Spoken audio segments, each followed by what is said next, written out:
हाँ, बिल्कुल सही समझा आपने। आपके स्वाभिमान पर लगी चोट का घाव अब भरने को है, because this is the divine time. Divine justice is coming your way. अभी जो 11/11 का पोर्टल खुला है ना, बस वही आपकी लाइफ में डिवाइन जस्टिस का रास्ता बना कर गया है। अभी तक क्या था, आपसे जुड़े आपके सो कॉल्ड अपने लोग, जिन्हें आपने तो अपना सब कुछ मान रखा था, लेकिन उनके लिए आप वैल्यूएबल नहीं थे। तो उनकी तरफ से दी जा रही प्रताड़ना, उनकी तरफ से दी जा रही डिसरिस्पेक्ट, उनकी तरफ से आपके लिए लगाए जा रहे कलंक को आप झेले जा रहे थे।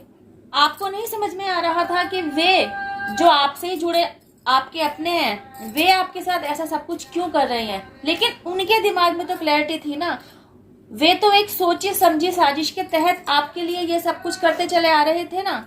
उन्हें लगा था इस लेवल की नेगेटिव वाइब्रेशंस आपकी तरफ भेजने से आपका दिल और दिमाग इम्बैलेंस हो जाएगा, आप पूरी तरह टूट जाएंगे, आप उनके आगे खड़े ही नहीं हो पाएंगे। आपको लेकर वे बिल्कुल श्योर थे, क्योंकि उन्होंने आपको ना मेंटल लेवल पर उस एक्सट्रीम लेवल का प्रेशर दिया था जिसको झेल पाना आपके बस में ही नहीं था। वे अच्छे से जानते थे कि जब आप मेंटल लेवल का प्रेशर झेल नहीं पाएंगे ना, या तो आप शारीरिक लेवल पर बीमार होंगे या फिर आप जीवन की जंग ही छोड़ देंगे।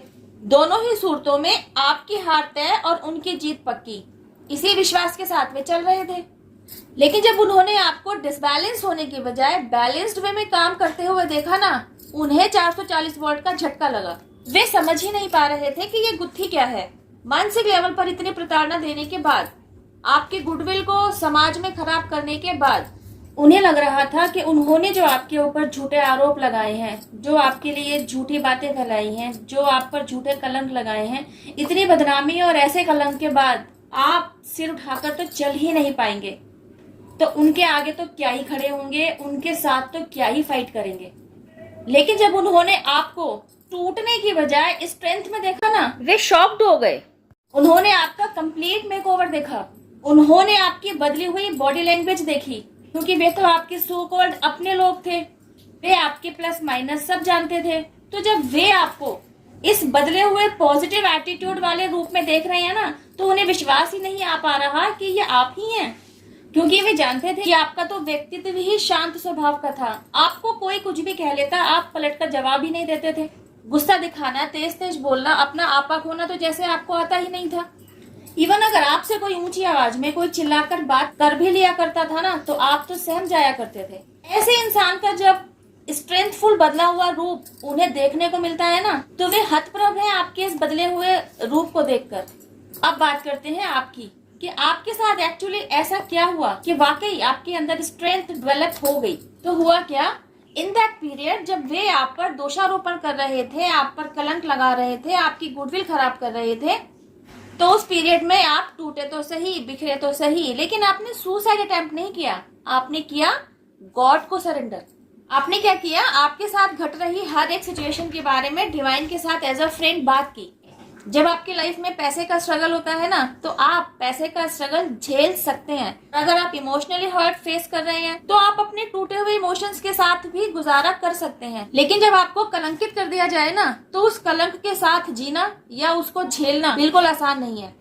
उसके साथ फाइट करने के लिए आपको स्ट्रेंथ चाहिए होती है, और अपने अंदर इस स्ट्रेंथ को डेवलप करना किसी मैजिक से कम नहीं है।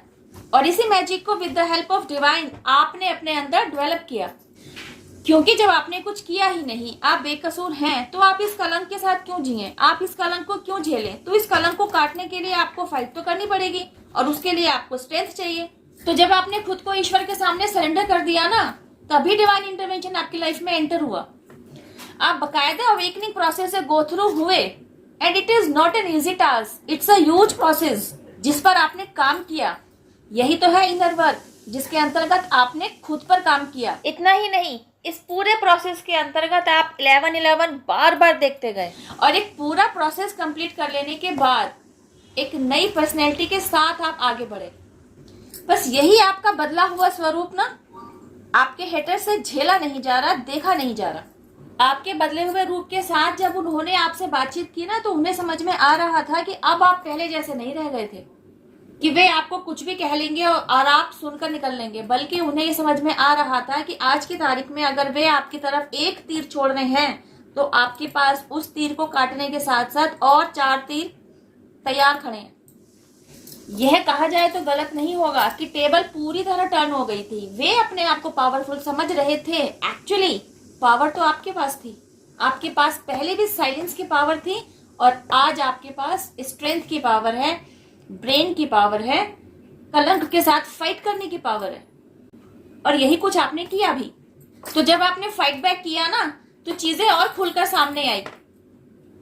जिन लोगों के सामने आपके सो कॉल्ड अपने लोगों ने आपकी गुडविल खराब की थी ना, उन्हीं लोगों के सामने इन झूठे लोगों का पर्दाफाश हो गया। तो वे कॉमन लोग जो आपसे भी जुड़े हुए थे और इनसे भी जुड़े हुए थे, लेकिन इनके बहकावे में आकर चल पड़े थे।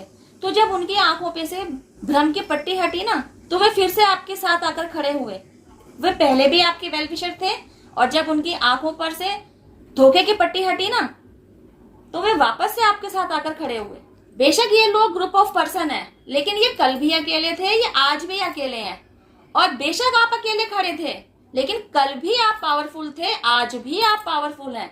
आज भी पावर आपके पास ही है। टेबल टर्न होने के बाद क्या हो रहा है, न केवल आपको सभी का सपोर्ट मिल रहा है, तो वे लोग जिन्होंने आपके लिए दुष्प्रचार किया था ना, आप पर कलंक लगाया था, आप पर आरोप लगाए थे, अब वे लोग समझ रहे हैं कि अब उनकी तरफ करना बैक हो रहा है। तो अब वे घबरा रहे हैं। तो अब क्या कर रहे हैं, वे चाह रहे हैं कि वे कर्मा बैक होने से बच जाएं। तो अब वे इधर उधर भाग रहे हैं। आपकी गुडविल को जो उन्होंने खराब किया था, वे कन्फेस कर रहे हैं और आपकी खराब गुडविल को सही करने की तरफ चल रहे हैं। पहले लोगों से जाकर बोला कि आप बहुत बुरे हैं, और अब जाकर आपकी गुडविल का बखान कर रहे हैं। आपकी सही इमेज वे खुद सामने लेकर आ रहे हैं। वे कन्फेस कर रहे हैं, वे आपके सामने हाथ जोड़ रहे हैं, गिड़गिड़ा रहे हैं, मान रहे हैं कि उनसे गलती हुई है, but it's too late now.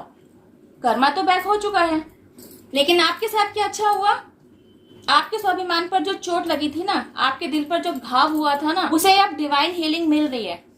और सिर्फ डिवाइन हीलिंग ही नहीं, मनी, अबंडेंस, प्रोस्पेरिटी, आपके अपने लोगों का साथ, समाज में आपकी अच्छी गुडविल, जो कुछ भी आपसे इन लोगों ने छीन लिया था ना, वह दोगुना तिगुना होकर वापस आपकी झोली में आ रहा है। And it is because of you only, because आपने गॉड को सरेंडर किया, आपने खुद पर काम किया। God helps those who helps themselves. जो खुद पर काम करने की तरफ इनिशिएटिव लेता है, ईश्वर तो खड़े ही है उसके साथ। भाई जर्नी आपकी अकेले की ही है, आपको अकेले को ही तय करना है। आप इनिशिएटिव लेते जाइए और अपने साथ अपने ईश्वर को पाइए। एक्चुअली है क्या, 80% लोग ना इमोशनली हर्ट को ही फेस कर रहे हैं। उसमें से कितने % लोग हैं जो अपने लिए फाइट बैक कर रहे हैं, और कितने % लोग हैं जो अपने लिए फाइट बैक नहीं कर पा रहे हैं।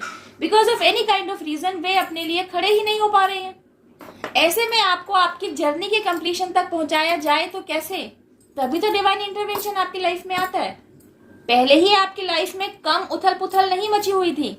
डिवाइन इंटरवेंशन के दौरान भी आपकी लाइफ में कुछ उठक पटक होती है, लेकिन यह उठक पटक एक्चुअली आपकी लाइफ को आगे के लिए कंप्लीटली स्मूथ बनाने वाली उठक पटक होती है।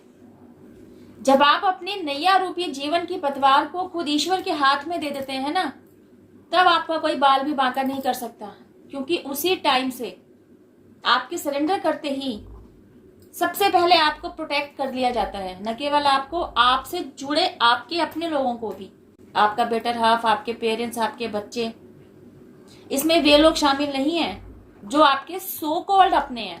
अगर आप खुद को इस वीडियो में दिए जा रहे मैसेज के साथ रिलेट कर पा रही है ना, तो आज ही अपनी सारी परेशानियों की चिट्ठे को उठाकर ईश्वर के सामने सरेंडर कर दीजिए।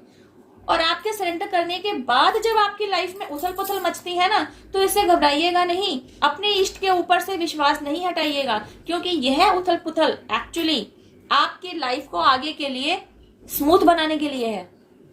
तो अपना विश्वास अपने इष्ट पर बनाए रखिए, यूनिवर्स के साथ अपना बॉन्ड और स्ट्रॉन्ग बनाइए। इस वीडियो में बस इतना ही। अब मैं आपसे मिलती हूँ मेरी नेक्स्ट वीडियो में। टिल देन हैव पेशेंस, रब्बा खैर, जय माता दी, take care, bye, stay blessed.